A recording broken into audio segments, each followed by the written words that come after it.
শারদীয় দুর্গাপূজার মহাসপ্তমীতে সোমবার সকালে দুর্গা দেবীর নবপত্রিকা প্রবেশ, স্থাপন, কল্পারম্ভ আর বিহিত পূজা করা হয়।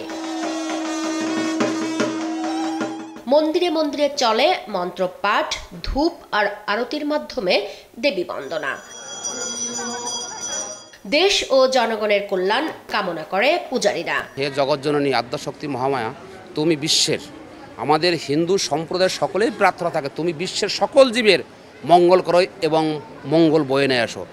আমাদের দেশে যে অবস্থা, অবশ্যই মা আমাদের শান্তি দেবে, সবাই আমরা মিলেমিশে একসঙ্গে বাস করব। এদিন দেবীর আশীর্বাদ পেতে ভক্তরা অঞ্জলি দেন তার পায়ে। এ সময়ের জন্যই যেন অপেক্ষায় থাকেন সনাতন ধর্মাবলম্বীরা। এই 5 দিন আর কি আনন্দের শেষ নেই আর কি।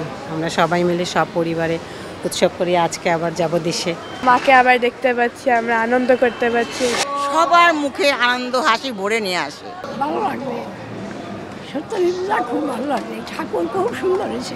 দিনব্যাপী আচার কার্য শেষ হয় সন্ধ্যায় আরতির মাধ্যমে।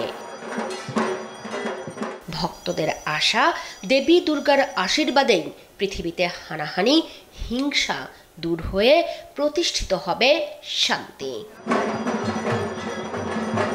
মুক্তা মাহমুদ, দেশ টিভি, ঢাকা।